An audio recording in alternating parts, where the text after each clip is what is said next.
forçar a venda, eu ser tão habilidoso, ser tão técnico, ser tão capaz, ser tão bem capacitado de fazer a fase informação, lembra? Informação, benefício e obtenção de compromisso?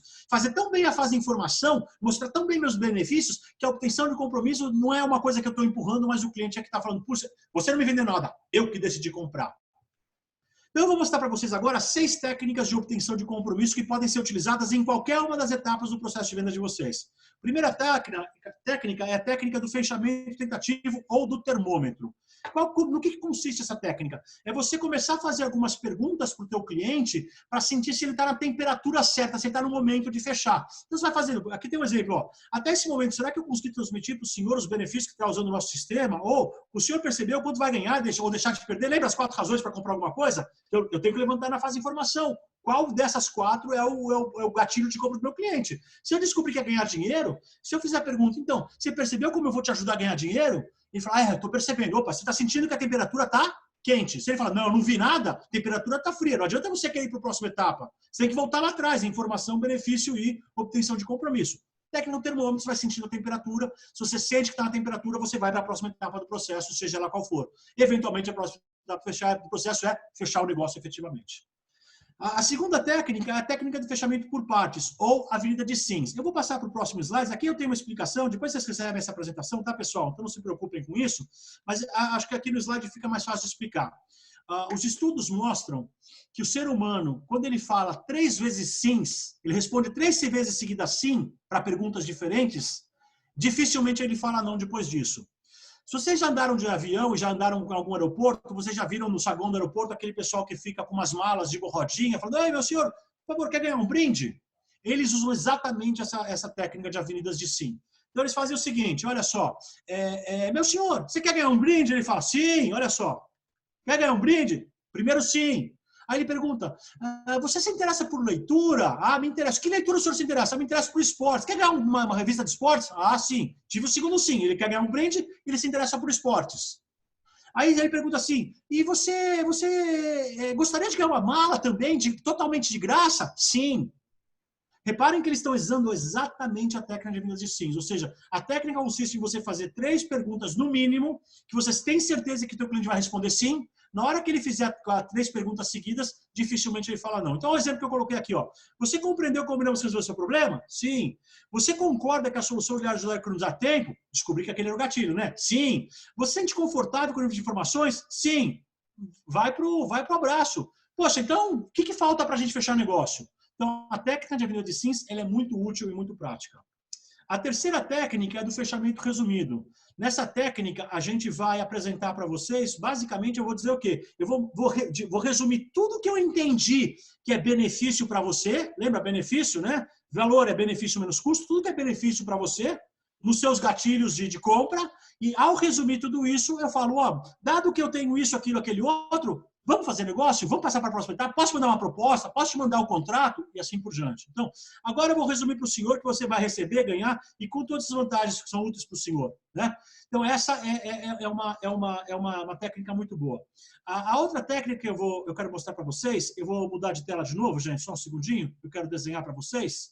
É a técnica da balança que a gente chama. Eu vou desenhar aqui, que eu acho que fica mais fácil de explicar desenhando. Então, você imagina o seguinte, vocês sabem que eu sou um péssimo desenhista, vocês já perceberam isso, né? Então, eu tenho aqui uma balança, né? E a ideia qual que é? É, por um lado, num lado da balança, você coloca quais são os prós, ou seja, quais são as coisas positivas que você está entregando para o teu cliente, e aqui você coloca quais são os contras que esse cliente tem. E aí você chega para o teu cliente, você desenha essa balança para o teu cliente e fala o seguinte, olha só, quais são os pontos positivos que nós encontramos? E você vai acordando com ele, inclusive pede para ele te dizer quais são os pontos positivos que você está oferecendo para ele. E depois que você listou todos os pontos positivos, você pergunta para o cliente, e quais são os negativos, meu cliente? Tem algum ponto negativo que você enxerga? E deixa em aberto. Deixa ele responder. Se ele não responder nenhum ponto negativo, é que ele está absolutamente no ponto de você ir para a próxima etapa do processo ou até fechar o negócio. Se ele vier aqui e responder uma série de pontos negativos, você tem que avaliar se esses pontos negativos são muito pesados. Esses pontos negativos podem ser objeções que você tem que voltar no processo, informação, benefício, obtenção de compromisso, para tentar neutralizá-los. E aí você consegue sentir se está no ponto ou não de você fechar o teu cliente nessa técnica da balança. É uma técnica muito útil, muito prática, funciona super bem. Eu vou agora, vou voltar aqui para a apresentação, só para a gente dar continuidade. Aqui vocês vão ver que eu só mostro o modelo, eu explico aqui a técnica da balança que eu acabei de desenhar aqui para vocês. Né? Desenha a balança entre positivos e contrários.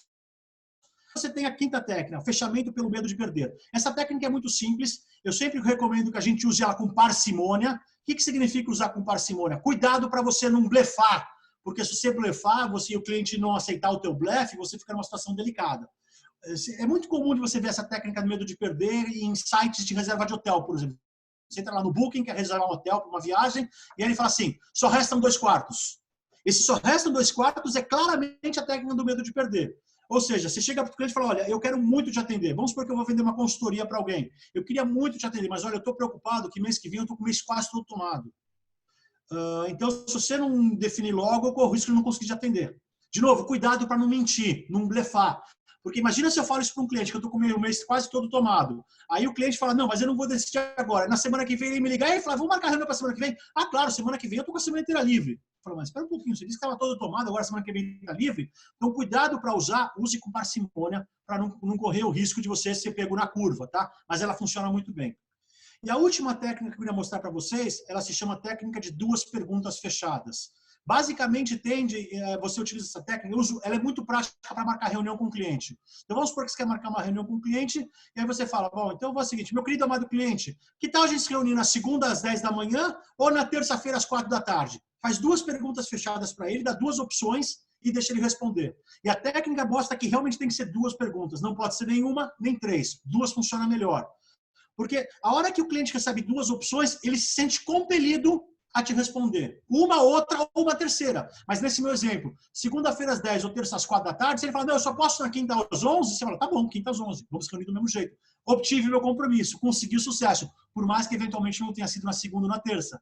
Mas a técnica forçou o cliente a te posicionar, te dar uma decisão e te ajudar no próximo passo do processo. Então, aqui você tem a explicação também. Então, olha, o senhor prefere que o nosso contrato seja mudado essa semana ou na próxima, né? Quantos promotores eu mando? 10 ou 20? Eu envio para a matriz ou para a filial? E assim por diante. Por e-mail ou por SEDEX? E assim por diante, né?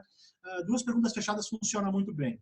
O objetivo, no final das contas, sempre qualquer, conquistar o sim para a próxima etapa do processo. Lembra? Essas técnicas podem ser aplicadas na etapa suspeita, na etapa oportunidade, na etapa negociação, na fechamento e no pós-vendas. É sempre andando para a próxima etapa do nosso funil para depois abrir a ampulheta.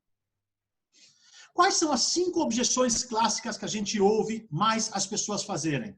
Primeira delas, eu não tive confiança para fazer negócio com você.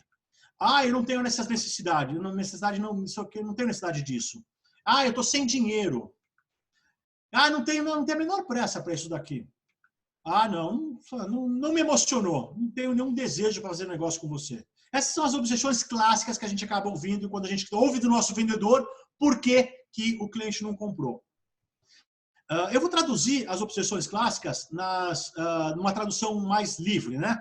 Ou seja, eu não consegui atender a necessidade do meu cliente. Os clientes eu não consegui identificar quem são os concorrentes, ou seja, eu não sei que jogo que eu estou jogando.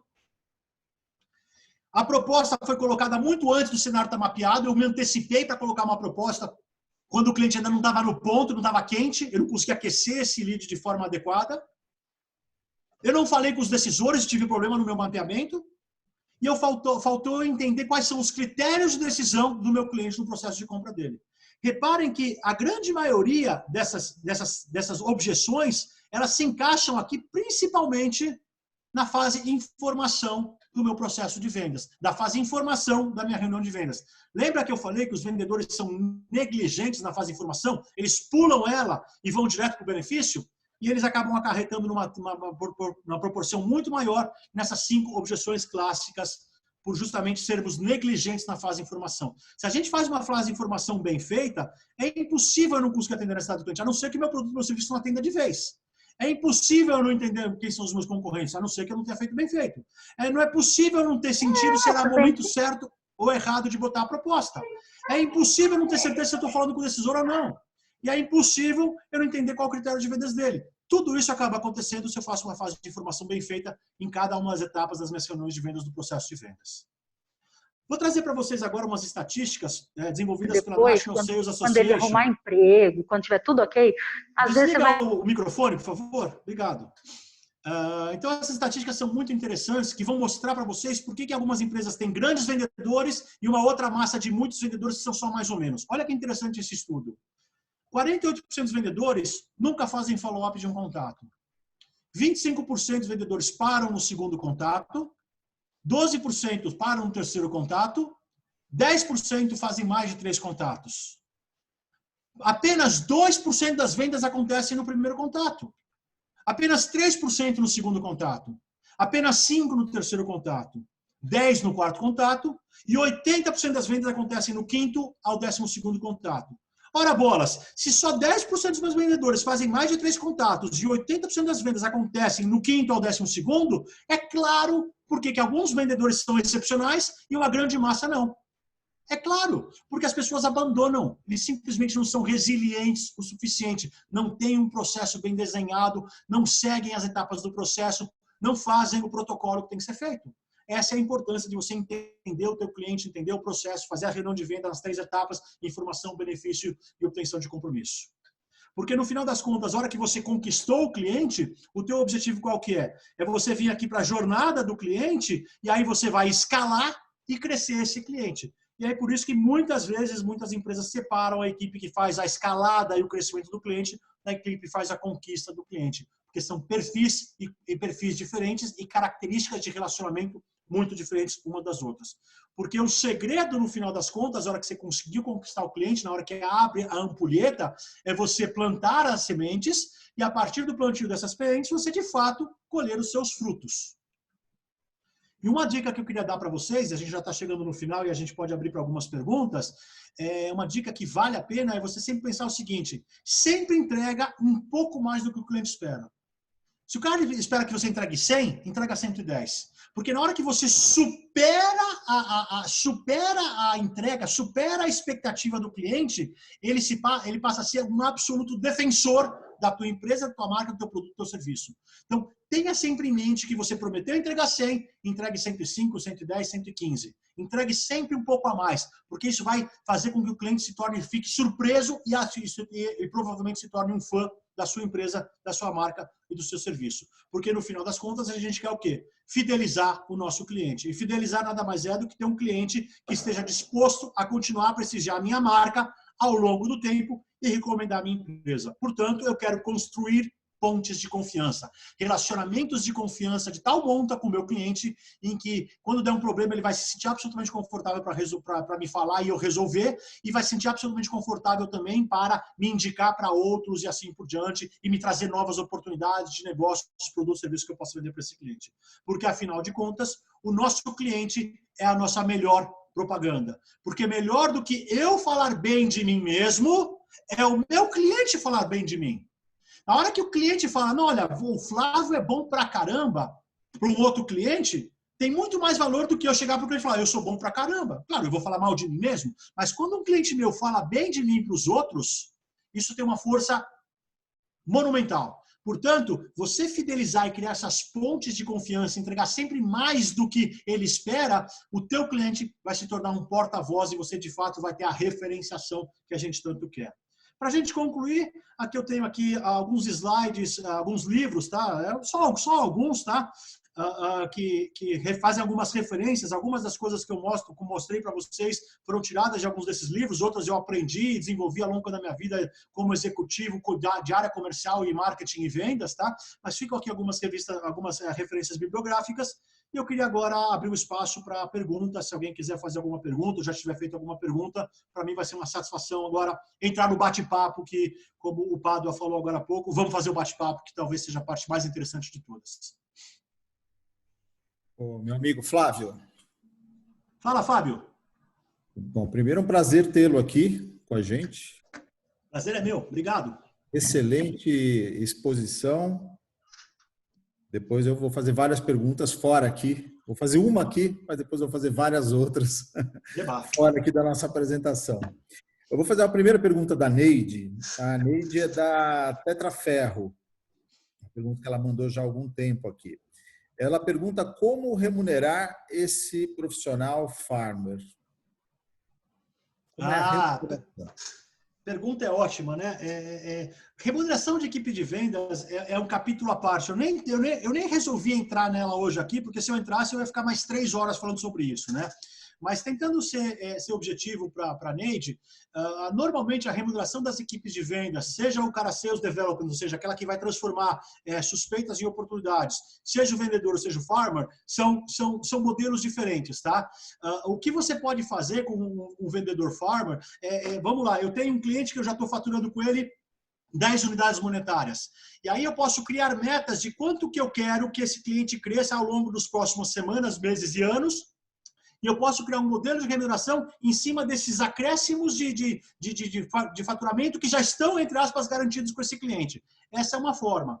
Outro componente que você pode ter do teu farmer é, de fato, você avaliar também qual que é o nível de retenção desse cliente, né? Então, você tem, por exemplo, você pega alguns produtos, alguns serviços que funcionam à base de assinatura, né? Então, o cliente vai pagar mensalmente um FII mensal para utilizar um produto ou um serviço. Então, você também pode olhar para a taxa de churn, que a gente chama, ou seja, qual que é a tua taxa de perdas de clientes. Então, tem várias formas que você pode pensar, sejam em acréscimos de vendas, sejam em controlar o churn do cliente para que você faça essa remuneração. Então, na realidade, não tem uma fórmula mágica. A gente precisa entender negócio a negócio, características de negócio a negócio, para ir fazer um desenho que seja mais adequado, mais consistente para aquele negócio.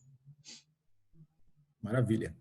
O Alex da LSL Transportes, pergunta o seguinte: qual a dica de venda quando você tem apenas um cliente?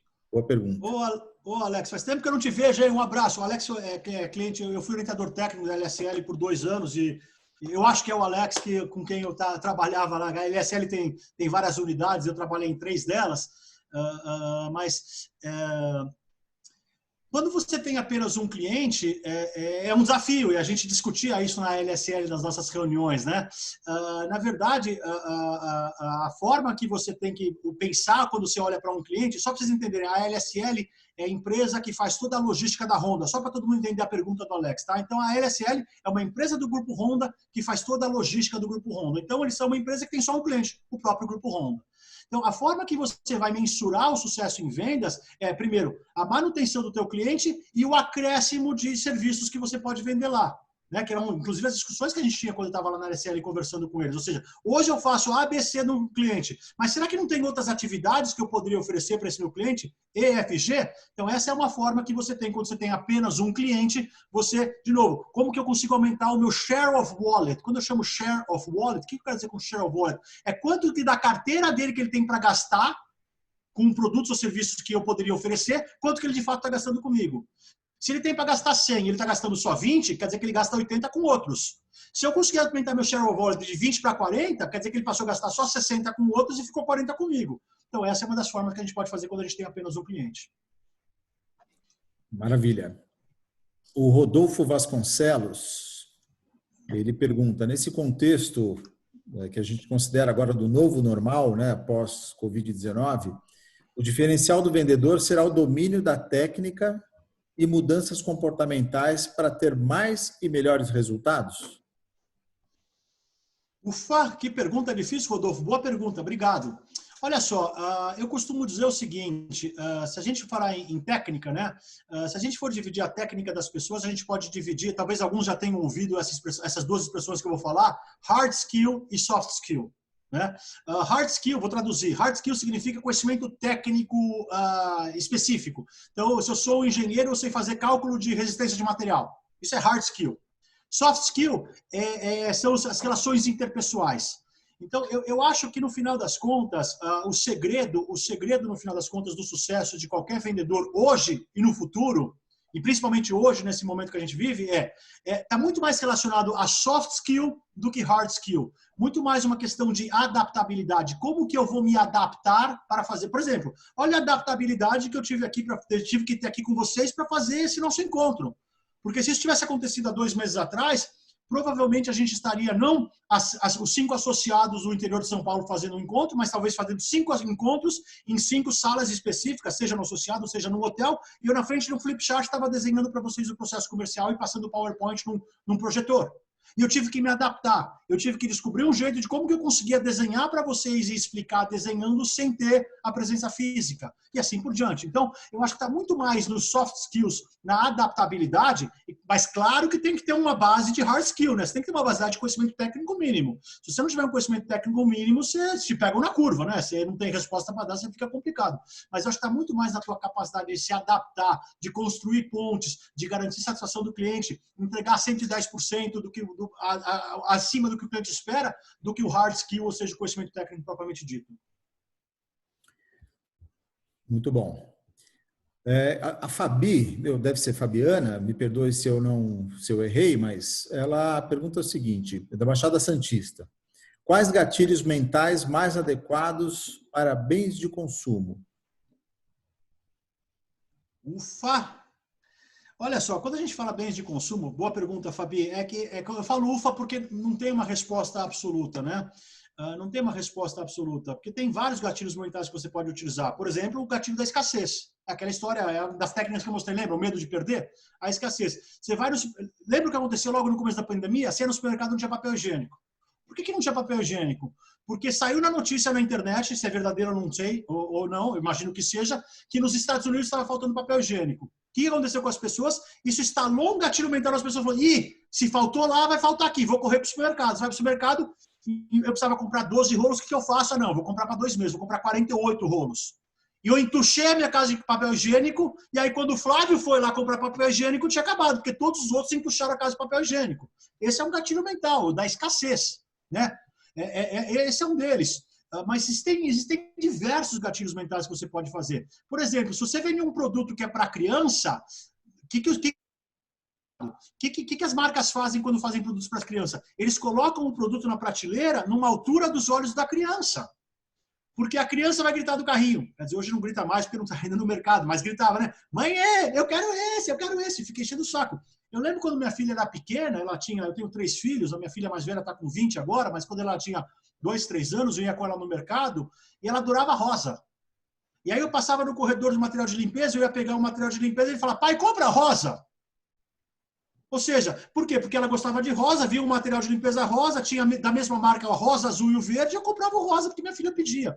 Então, tem N gatilhos mentais. Então, você tem que, de novo, entender quem é o seu cliente, quem é o decisor, quem é o influenciador e qual das 4 razões que vão fazer aquele cliente comprar. Ganhar tempo, ganhar dinheiro, economizar dinheiro, ganhar tempo, se sentir bem. Ao entender todos esses detalhes, a gente vai poder pensar qual que é o gatilho mental mais adequado para cada tipo de cliente. Não tem uma resposta absoluta. Desculpa, Fabi. Fantástico. Deixa eu só aproveitar um segundo aqui, Flávio, para o Léo. Nós fizemos 2 enquetes enquanto você passava o conteúdo para nós, e o Léo vai publicar uma delas, o resultado de uma das enquetes. Isso só para você saber enquanto eu faço as perguntas para você, tá bom? Legal, então, legal. No meio do caminho ele vai publicar os 2 resultados, o primeiro daqui a pouco. A próxima pergunta não apareceu o nome aqui, tá? iPhone, então não apareceu o nome identificado, mas eu vou tentar traduzir de fato a pergunta, ver se, por favor, quem mandou essa pergunta, se eu não conseguir traduzi-la decentemente, nós abrimos espaço para você fazer a pergunta diretamente. Tá? Depois dessa, tem mais 2 perguntas para a gente encerrar. Legal. Os meus clientes são fiéis, estão comigo desde a primeira compra. Então, por exemplo, faz 10 anos que eu não perco clientes, mas ninguém me indica. Tenho que prospectar todos? Tem. Se a pergunta é sim ou não, sim, tem. Tem porque, no final das contas, vamos lá, se o teu cliente não te indica, vamos elaborar um pouquinho mais a resposta, né? Uma resposta assim seca, ela é ruim, na minha opinião. Se você tem clientes fiéis, mas que eles não te indicam, talvez valesse a pena entender por que eles não te indicam. Porque, na verdade, se você conseguiu criar pontes de confiança, relacionamentos profundos com esses clientes, como você coloca que eles são fiéis, seria normal ele te indicar. E se ele não está te indicando, talvez você pudesse pensar em ferramentas, por exemplo, que a gente chama de Member Get Member, ou seja, olha, me indica um cliente que você ganha um benefício. Ó, a cada 10 clientes que você me indicar, cada cliente que você me indicar, eu te dou 5% de desconto. Sei lá, estou chutando aqui uma possibilidade. Tá? Então, você pode talvez pensar em como que você pode construir ferramentas em que você, de alguma forma, prestigie o seu cliente para ele te fazer indicações e ele ganha alguns benefícios, inclusive, relacionados a isso. Tá? Então, eu acho que esse é um caminho. Mas, além do cliente indicar, voltando para o início da minha resposta, que eu falei, sim, tem que prospectar. Tem que prospectar em cima do cliente que você já está lá dentro para ver se você pode vender mais para ele, se ele pode te indicar e ir para o mercado. E aí é muito simples. Você fala, bom, quais são os clientes que compraram de mim e são fiéis comigo? Por que eles são fiéis? Qual é a razão de tamanha fidelidade? Quais são os benefícios que eu entrego que superam tanto os custos que fazem ele ser fiel? Uma vez que você entender esses benefícios, aí você fala que outros potenciais clientes têm a mesma característica de negócio, segmento, necessidades. E vai prospectar, vai atrás, vai buscar esses clientes, vai buscar uma ferramenta de geomarketing, vai fazer inbound marketing, vai fazer cold call 2.0, enfim. Mas tem que ir atrás, sim. Legal. Pessoal, vou ter espaço aqui para mais umas 3 perguntas. Se eventualmente ficar alguém de fora, depois a gente repassa essas perguntas para o Flávio, para que o Flávio encaminhe para vocês. Tá legal? A gente está aqui já para o encerramento, praticamente. Tá? O Cláudio, da Aviação Mimo, de Jundiaí, ele questiona o seguinte: como que a gente pode criar um diferencial competitivo sustentável nos dias atuais, né? Considerando que grande parte da disponibilidade de informações, ao criar um diferencial competitivo, os concorrentes rapidamente copiam essa empresa que promoveu a inovação, né? Como criar esse diferencial, então, nesse cenário? Nossa, essa pergunta é excelente e a resposta é difícil, é muito complicado. Por isso que eu costumo dizer, porque é exatamente o que desculpa, é Fábio, né, Fábio? É o Cláudio. Cláudio, desculpa, Cláudio. É justamente o que o Cláudio colocou agora, né? Eu vou lá e inovo, crio um diferencial, faço uma coisa. Quanto tempo leva para isso? Outro dia eu estava conversando com um cliente nosso, e o executivo da empresa, ele foi executivo da Ultragás. E a Ultragás foi a empresa que fez a inovação de tirar a buzina do caminhão que passava na rua tocando buzina para vender gás e colocou aquela musiquinha, Ultragás. Eu sou péssimo para cantar. Enfim, eles investiram, acho que foram 4 ou 5 meses de projeto e $1 milhão para fazer esse projeto. Lançaram toda a frota de caminhões da Ultragás com a musiquinha. Depois de uma semana, todos tinham copiado. Por quê? Porque o cara ia lá na Santa Efigênia, aqui no centro de São Paulo, e comprava um gravador com uma fita cassete, um megafone, e punha do lado de fora do caminhão. E em uma semana, ele estava vendendo uma musiquinha para vender gás. Ou seja, olha que coisa louca. Os caras levaram 6 meses, $1 milhão para fazer uma inovação. Isso há 30 anos atrás, 20 e tantos anos atrás. E em uma semana, essa inovação simplesmente caiu por terra. Então, de fato, diferencial competitivo, via de regra, é um negócio que você o tempo inteiro tem que estar buscando novos diferenciais. Por isso que uma empresa, quando ela trabalha com inovação, não basta inovar uma vez. Ela tem que ter um pipeline de inovação. Está o tempo inteiro tentando inovar, porque o diferencial de hoje competitivo, amanhã deixou de ser e você tem que trazer um novo. Mas, por outro lado, um diferencial competitivo, que eu gosto de dar um exemplo, que talvez seja o mais forte que uma empresa pode ter, que é muito difícil copiar, é a sua marca. Vou dar um exemplo que todo mundo entende. Por que alguém entra numa loja da Lacoste, ou entra no site da Lacoste, e compra uma camisa polo por R$450? Será que a camisa polo da Lacoste é tão melhor que outra camisa polo que custa 150? Não é tão melhor, mas a camisa polo da Lacoste tem o jacaré. E as pessoas querem o jacaré. Porque as pessoas querem ser vistas com o jacaré. Lembra dos benefícios lá? Como eu sou percebido pelos outros? No caso da Lacoste, o jacaré é o valor da empresa, é o benefício que eu trago para o camarada. Então, a minha marca, quando eu tenho uma marca forte, isso é muito difícil de copiar. Porque vamos supor que eu resolvo imitar a Lacoste e resolvo produzir uma camisa polo e eu boto uma lagartixa como logo. Vai resolver? Não vai resolver nada, porque a pessoa quer o jacaré. Então, uma das formas de você criar um diferencial competitivo mais perene é fortalecer a sua marca. Quanto mais forte for a sua marca, mais difícil vai ser do teu concorrente te imitar e mais perene vai ser o seu diferencial competitivo. Outros diferenciais competitivos, eles são mais perecíveis, portanto, você vai ter que o tempo inteiro estar buscando novos diferenciais. Maravilha, meu amigo. Vamos pegar aqui a última pergunta. Antes de fazer essa pergunta, pessoal, quem ainda nos acompanha, por favor, se puder responder essa última pesquisa que foi colocada, né, dos temas que vocês gostariam de ver nos nossos próximos encontros, ainda está disponível aí nesse link com esse código que foi passado para vocês. Tá legal? Bom, vamos para a última questão aqui. Quem pergunta, o Estevão Souza, da LSL Transportes, que você conhece aí. Quais métodos são indicados para vendas para clientes internos? Vender um projeto, mudança processual para outros setores, por exemplo? Estevão, boa pergunta. Na verdade, Estevão, tanto faz se o teu cliente ter cliente interno ou cliente externo, o conceito é muito parecido. Ou seja, entenda o seu cliente, entenda quais são as dores, entenda quais são os ganhos que ele quer ter, entenda quais são as tarefas que ele precisa realizar na vida dele. Então, você falou de mudança de processo. Entenda junto aos seus clientes internos aonde que está pegando os processos, por que aquele processo é dolorido. A partir do momento que você entender quais são as dores ou quais são os ganhos que eles querem ter com aquelas tarefas, aí você é capaz de entregar uma alternativa e vai fazer essa venda interna. Então, de novo, independentemente se o teu cliente é um cliente interno ou um cliente externo, eu acho que tudo passa para você olhar para o cliente, o começo da nossa apresentação, entender o cliente, entender o que é valor para ele, entender quais são as tarefas, as dores, os ganhos, para daí você vir com a tua solução, com a tua proposta de valor, os teus analgésicos ou aliviadores de dores ou os teus geradores de ganho. Maravilha. Eu vou só mais um recadinho para aquelas empresas que têm interesse em fazer a mentoria com o Flávio para a semana que vem, para o dia 28, lembrando que são as primeiras 20 empresas, então, com os associados de suas respectivas regiões. Já foram passados os contatos aí no chat e o Leonardo deve, ao final da nossa apresentação, repetir esses contatos para vocês. Legal? Eu não queria deixar o Paulo Aro sem a resposta, que é a nossa última pergunta aqui. Não vou deixar o coitado do Paulo na mão, tá? Então, ele faz a seguinte pergunta. Peço algum comentário quanto à venda de commodities. Ele é da Tetraferro. E é a nossa última pergunta de hoje, Flávio.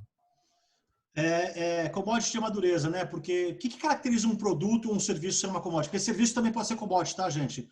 Eu costumo dizer que o que caracteriza um produto ou um serviço ser uma commodity é a ausência de diferencial competitivo. Exemplo, eu fiz uma monitoria de marketing alguns anos atrás numa empresa no interior de São Paulo, que é uma distribuidora de cimento. Se vocês querem saber um produto que é commodity, cimento é commodity. Ou seja, tanto faz se você compra o cimento da CSN, da Itaúsa, da Camargo Corrêa, que é Cauê, enfim, escolhe a marca que você quiser. Cimento é tudo igual. Portanto, a venda é preço, é briga de preço. Então, quando você está falando, de fato, em commodity, o segredo de venda é ser muito competitivo no preço e chegar primeiro no cliente. Há muitos anos atrás, eu lembro que as empresas que vendiam refrigerantes, Coca-Cola e Antártica, basicamente, que vendiam refrigerantes, elas travavam uma guerra silenciosa em qual caminhão conseguia chegar primeiro na frente do bar. Porque naquela época a venda do refrigerante, fosse qual fosse, ou da cerveja, fosse qual fosse, era pagar à vista. E o dono do bar, do boteco, do restaurante, ele pegava o dinheiro do caixa para pagar. Então, se o caminhão da Coca-Cola chegasse primeiro e conseguisse vender a Coca-Cola, a hora que o caminhão da Antártica chegasse atrás, ele já tinha tirado o dinheiro do caixa e não tinha dinheiro para comprar Guaraná. E falava, olha, deixa para amanhã, porque hoje eu não tenho dinheiro para comprar. Então, eu acho que quando você fala em venda de commodity, tem a ver com você ter um preço ultra competitivo e você entender qual que é o timing do teu cliente e estar presente no lugar certo na hora certa. E, na medida do possível, eu sei que falar é fácil e fazer é difícil, tentar identificar se, de repente, pode ter algum diferencial competitivo que você possa entregar, relacionado a algum serviço, relacionado a essa commodity, a algum atendimento, a algum pós-vendas. Mas commodity, normalmente, você não tem, aí realmente é preço e lugar certo na hora certa. Excelente, meu amigo Flávio. O Léo acabou de publicar aí as respostas de uma das pesquisas, que são os temas que a gente gostaria, que as pessoas gostariam de ver nos nossos próximos encontros. Então, aprofundar sobre vendas digitais, por enquanto, está sendo campeão dos temas que a gente deve retomar a partir desse nosso evento aqui. Tá? Então, já era imaginado, né? Nós já tínhamos debatido isso e imaginávamos que as respostas iam ser essas. Tá? Um recadinho que eu queria passar para vocês, aí que eu acho que ficou, por enquanto, ficou em branco, né? É que o dia 28, essa mentoria é uma mentoria gratuita, tá? Não é uma mentoria que vai ser cobrada, não tem nenhum custo para aquelas 20 primeiras empresas que se candidatarem a bater esse papo com o Flávio a semana que vem, no dia 28, tá? Então, só para reforçar isso para vocês, caso não tenha ficado muito claro. Nós temos uma outra pesquisa. Léo, você quer confirmar se essa pesquisa vai entrar hoje também ou se a gente vai deixar em aberto? Vou mostrar aqui. Essa aqui, gente, está aberta, tá? Em relação aos temas do nosso próximo encontro. Vou mostrar o resultado da primeira, que são as palavras-chave, né, que as pessoas colocaram em relação a dores, tá? Só um minutinho, por favor.